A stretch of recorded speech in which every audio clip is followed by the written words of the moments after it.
عزیز طلبہ، امید ہے آپ سب خیریت سے ہوں گے۔ اردو برائے جماعت دہم، سبق کا نام اردو ادب میں عید الفطر۔ آج کے سبق میں ہم کیا کیا سیکھیں گے؟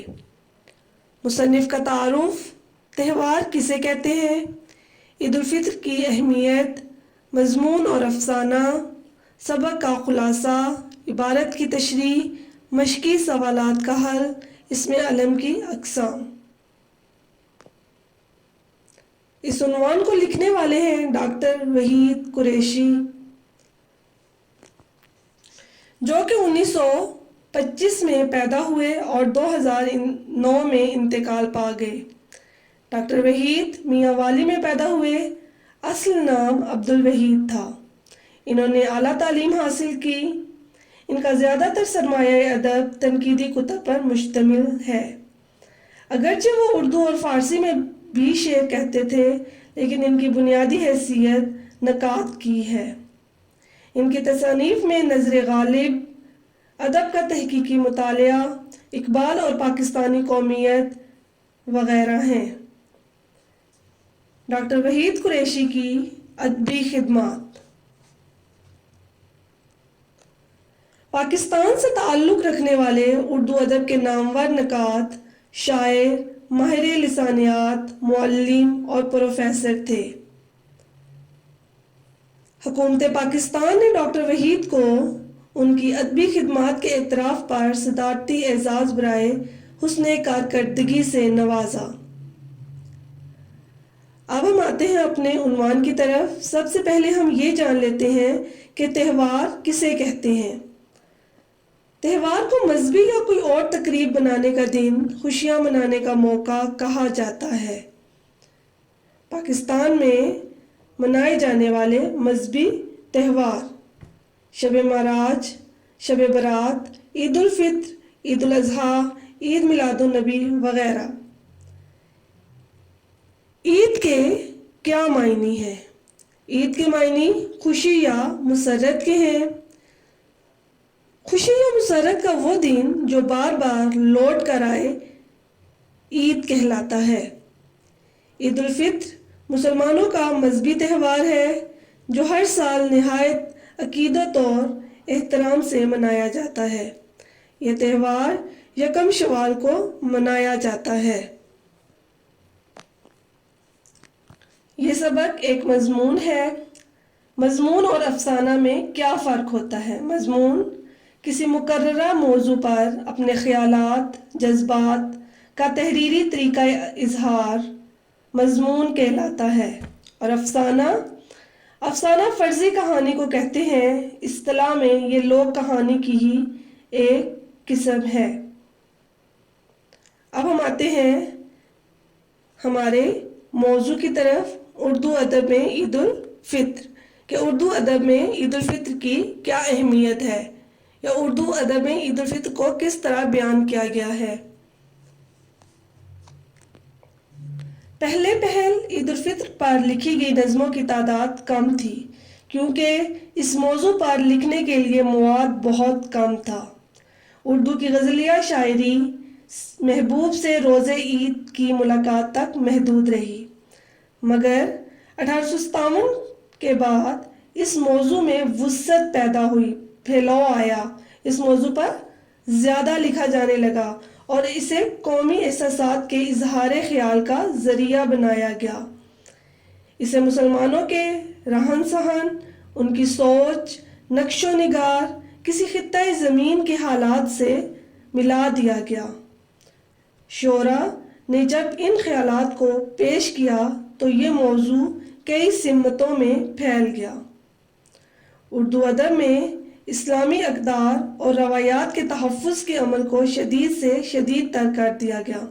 جب یہ موضوع صرف محبوب اور روز محبوب سے ملاقات تک رہا تو اس میں مواد بہت کم تھا، لیکن جب اسے مسلمانوں کے رہن سہن، ان کے تہذیب تمدن سے ملایا گیا تو اس موضوع پر زیادہ سے زیادہ لکھا گیا، اور اس موضوع کو اسلامی اقدار اور روایات کے تحفظ کے لیے زیادہ سے زیادہ لکھا جانے لگا۔ عید کے موضوع پر مختلف نظمیں لکھی گئیں۔ ایسی نظمیں جس میں عید ہمیں درمیانے اور غریب طبقے کے مسائل سے جڑی نظر آتی ہے، کہ ایسے موضوعات لکھے گئے کہ عید کا مقصد محض خوشیاں منانے کا دن نہیں، اس میں ہمیں اپنے ارد گرد رہنے والے غریب اور درمیانے طبقے کے لوگوں کو بھی بھولنا نہیں چاہیے، بلکہ ان کا خیال رکھنا چاہیے۔ خواجہ حسن نظامی نے دلی کی بربادی کے بعد شہزادوں اور شہزادیوں کی غربت میں عید بسر کرنے کا جو ذکر کیا ہے وہ بڑی اہمیت رکھتا ہے۔ اس کا آغاز سر سید احمد خان سے ہوتا ہے۔ حال ہی کی نظم خوشی کے جذبے کے ساتھ ساتھ مذہبی اقدار سے بھی ہم آہنگ ہے۔ اقبال کے ہاں عید کا چاند صرف خوشی نہیں کرتا بلکہ ہماری ہنسی بھی اڑاتا ہے۔ یہاں اقبال نے طنز کیا ہے اور اقبال کہتے ہیں کہ یہ عید کا چاند مسلمانوں کی خستہ حالی پر طنز کر رہا ہے اور ہمیں مسلمانوں کی زبوں حالی کا احساس دلاتا ہے۔ غربا، مساکین اور یتیموں کے بارے میں بھی اقبال کی شاعری انداز بیان تقریباً وہی ہے جو ہمارے بر صغیر کے نامور مضمون نگاروں نے اختیار کیا۔ مجموعی طور پر عید الفطر سے متعلق جو موضوعات ہماری شاعری کے بنیادی رخ کو ظاہر کرتے ہیں، عید کے چاند کے مناظر، داخلی مسرت اور خارجی حالات سے جڑے ہونا، داخلی مسرت اندرونی خوشی اور خارجی حالات بیرونی حالات سے جڑے ہونا، عید کے چاند کا ہلال عید کو ملت کے عروج و زوال کی علامت قرار دینا۔ مسلمانوں کے نزدیک تہوار منانے کا مقصد محض اچھل کود نہیں بلکہ اس خوشی کا رشتہ ہماری اقدار میں بہت دور تک جاتا ہے۔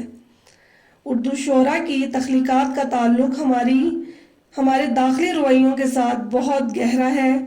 عید کی شاعری ہماری شعری روایات کا ایک اہم اور ناقابل فراموش حصہ ہے۔ اقتباس کی تشریح اب ہم کریں گے، جو کہ صفحہ نمبر 43 پر عبارت نمبر 1 آپ کو دی گئی ہے۔ آپ سب اپنی درسی کتابوں میں دیکھیں۔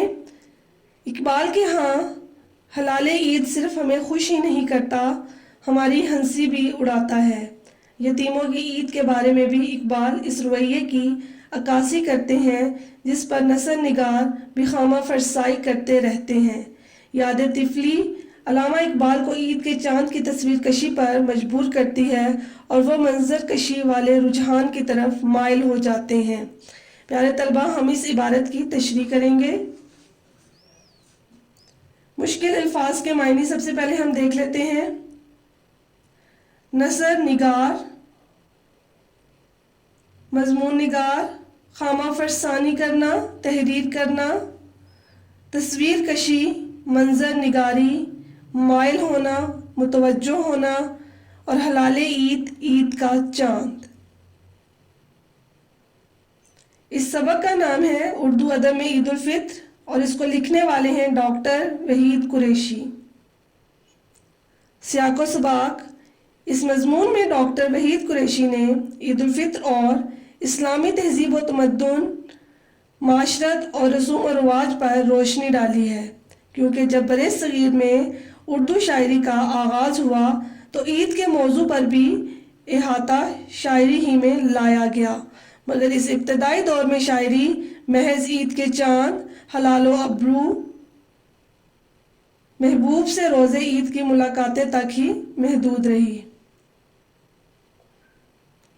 تشریح: علامہ اقبال رحمۃ اللہ علیہ اپنی شاعری میں عید الفطر کا موضوع تفریح تباہ کے لیے استعمال نہیں کرتے، بلکہ ان کی شاعری میں عید کا چاند مسلمانوں کی خستہ حالی پر طنز کرتا ہے اور ہمیں مسلمانوں کی زبوں حالی کا احساس دلاتا ہے۔ غربا، مساکین اور یتیموں کے بارے میں بھی اقبال کی شاعری انداز بیان تقریباً وہی ہے جو ہمارے بر صغیر کے نامور مضمون نگاروں ابوالکلام آزاد، مولانا مودودی، مولانا شبلی نعمانی، سید سلیمان ندوی وغیرہ نے اختیار کیا۔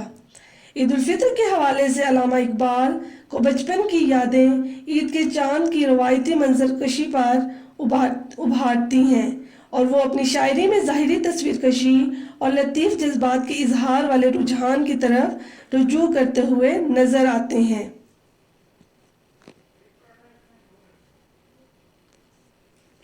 عبارت نمبر 2 کی طرف آتے ہیں، جو کہ صفحہ نمبر 44 پر موجود ہے۔ آخری پیراگراف، اس کی ہم تشریح کریں گے۔ عید کا تصور مسلمانوں کے ہاں محض تہوار منانے اور اچھل کود کو کلچر بنانے پر منحصر نہیں، بلکہ اس خوشی کا رستہ ہماری اقدار میں بہت دور تک جاتا ہے، جس سے عید کے بارے میں اردو شعراء کی تخلیقات کو ایک سمت ہی نہیں ملتی، بلکہ ان کا تعلق ہمارے داخلی رویوں کے ساتھ اتنا گہرا ہے کہ ہماری شعری روایت میں یہ عمل صرف ایک طرفہ مناظر کشی تک جا کر ختم نہیں ہوتا۔ عید کی شاعری ہماری شعری روایات کا ایک اہم اور ناقابل فراموش حصہ ہے۔ حوالہ متن، مضمون کا نام اردو ادب میں عید الفطر، مصنف کا نام ڈاکٹر وحید قریشی۔ کلچر، تہذیب، داخلی رویے، داخلی کیفیات، تخلیقات، تحریریں، نظم اور نثر، ناقابل فراموش جسے بھلایا نہ جا سکے۔ سیاق و سباق: عید الفطر پر بہت سے شعراء نے شعر لکھے۔ ان کی طبع آزمائی محبوب کی تعریف تک محدود تھی، مگر جیسے جیسے شاعری کی جڑیں گہری ہوتی گئیں، ان مضامین میں بھی تبدیلیاں آتی گئیں۔ اب عید کے حوالے سے مختلف مواقع ان مضامین میں شامل کیے گئے ہیں۔ عید کے چاند کے حوالے سے مختلف مناظر کو شاعر اپنی نظموں میں سموتے ہیں۔ یہ پیراگراف سبق اردو ادب میں عید الفطر کے آخر سے لیا گیا ہے، اور اس میں مصنف نے اپنے مضمون کو سمیٹا ہے۔ وہ کہتے ہیں کہ عید کا تہوار مسلمانوں کے ہاں صرف اچھل کود کرنے کا نام نہیں یا تقریب منانے کا نام نہیں، بلکہ اس تہوار کا تعلق ہماری تہذیب اور روایات سے ہے۔ ہماری تہذیب کا انحصار ایسی غیر ضروری اور بیہودہ چیزوں پر نہیں، بلکہ اس خوشی کا تعلق ہماری قدروں میں بہت پیچھے تک چلا جاتا ہے، جس سے عید کے بارے میں اردو شاعری کی نظموں اور شاعری کی دیگر اصناف کو ایک جہت یعنی موضوع ہی نہیں ملتا، بلکہ ان کا تعلق ہماری داخلی کیفیات کے ساتھ بہت زیادہ ہے۔ ہماری شعری تاریخ میں یہ عمل صرف عید سے متعلق مناظر بیان کرنے پر ہی ختم نہیں ہوتا، بلکہ عید کی شاعری ہماری تاریخ اور روایت کا ایک اہم حصہ ہے جو کہ فراموش نہیں کیا جا سکتا۔ یہ حصہ ہماری شاعری اور تاریخ کا لازمی جز ہے۔ مشقی سوالات کے حل کی طرف آتے ہیں۔ سوال نمبر 1، درج ذیل سوالات کے جواب تحریر کیجیے۔ الف، عید الفطر کا ہماری تہذیبی اور دینی زندگی سے کیا تعلق ہے؟ عید الفطر کا مسلمانوں کی تہذیبی اور دینی زندگی سے بڑا گہرا تعلق ہے۔ عید کا مطلب ہے بار بار آنے والی خوشی۔ مسلمانوں کا یہ تہوار ان کے ایک تہذیبی اکائی بن کر معاشرتی زندگی میں بہت دور تک جاتا ہے۔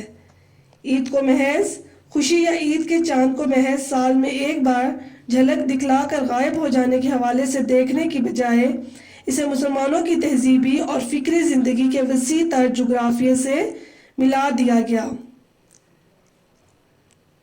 ب، عید الفطر پر نظموں میں شعراء نے کیا باریکیاں پیدا کیں؟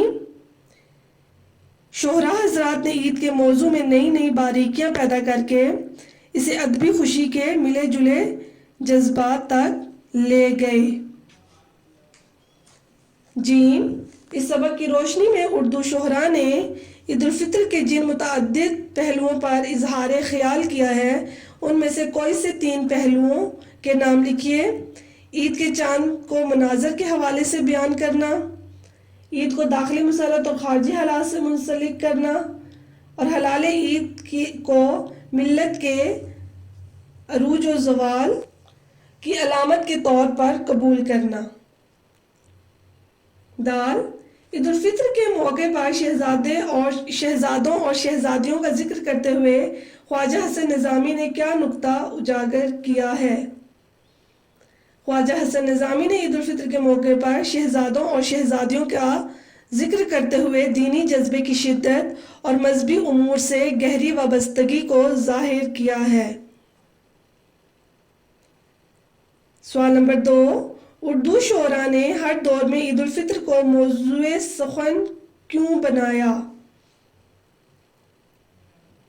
اردو شعراء نے اپنی شاعری میں زیادہ تر رخ محبوب کا ذکر کیا ہے اور عید الفطر کے حوالے سے عید کا چاند، ہلال و ابرو، محبوب سے روز عید کی ملاقاتیں ان کی شاعری کا موضوع بنتی رہی ہیں۔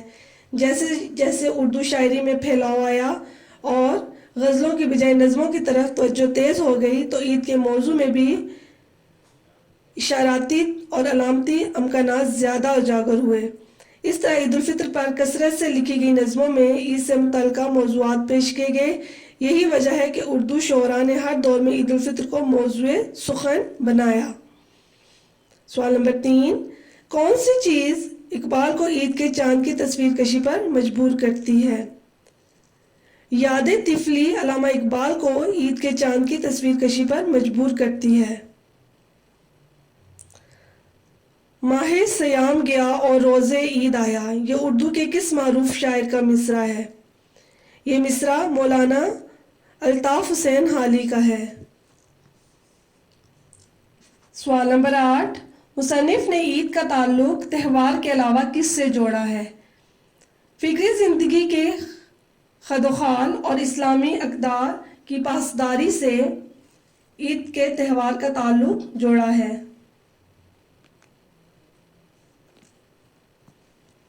اسم علم کیا ہے؟ اسم معرفہ کی اقسام ہیں 4، اسم علم، اسم ضمیر، اسم اشارہ اور اسم موصول۔ اسم علم، علم کا معنی نشان یا علامت کے ہیں، اور اسم علم وہ خاص نام جس سے کوئی شخص یا جگہ یا چیز پکاری جائے، جیسے حمیرہ، اسلام آباد، پنجاب، جناب وغیرہ۔ اسم علم کی اقسام، اسم علم کی کتنی اقسام ہیں؟ اسم علم کی 5 اقسام ہیں: خطاب، تخلص، لقب، عرف اور کنیت۔ خطاب وہ نام جو کسی خاص خوبی کی بنا پر قوم یا حکومت کی طرف سے دیا جائے، جیسے قائد اعظم، علامہ، شمس العلماء وغیرہ۔ تخلص وہ مختصر نام جو شاعر اپنے اصلی نام کی جگہ استعمال کرتا ہے، اسے ہم تخلص کہتے ہیں، غالب، میر، حالی وغیرہ۔ لقب وہ خاص نام جو کسی خاص خوبی یا وصف کی وجہ سے مشہور ہو جائے، جیسے ذبیح اللہ، خلیل اللہ، کلیم اللہ، صادق اور امین وغیرہ۔ عرف ایسا نام جو محبت یا حقارت کی بنا پر اہل محلہ یا گھر والے پکارتے ہیں، جیسے نعمان سے مانی، کاشان سے کاشی وغیرہ۔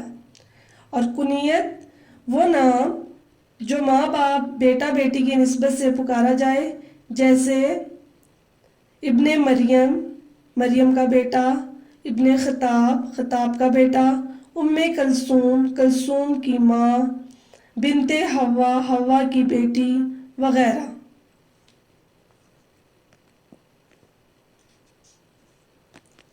اسم علم کے معنی نشان یا علامت کے ہیں، اور اسم علم کی کتنی اقسام ہیں؟ 5: خطاب، تخلص، لقب، عرف اور کنیت۔ اس کے متعلق آپ پچھلی جماعتوں میں بھی پڑھتے آئے ہیں، یہ آپ کے قواعد و انشاء میں بھی موجود ہیں۔ گھر کا کام، سبق کی بلند خوانی کریں، مشقی سوالات کا حل، اسم علم کی اقسام یاد کریں۔ شکریہ، امید ہے آپ سب سمجھ گئے ہوں گے۔ خدا آپ کا حامی و ناصر ہو. اللہ حافظ.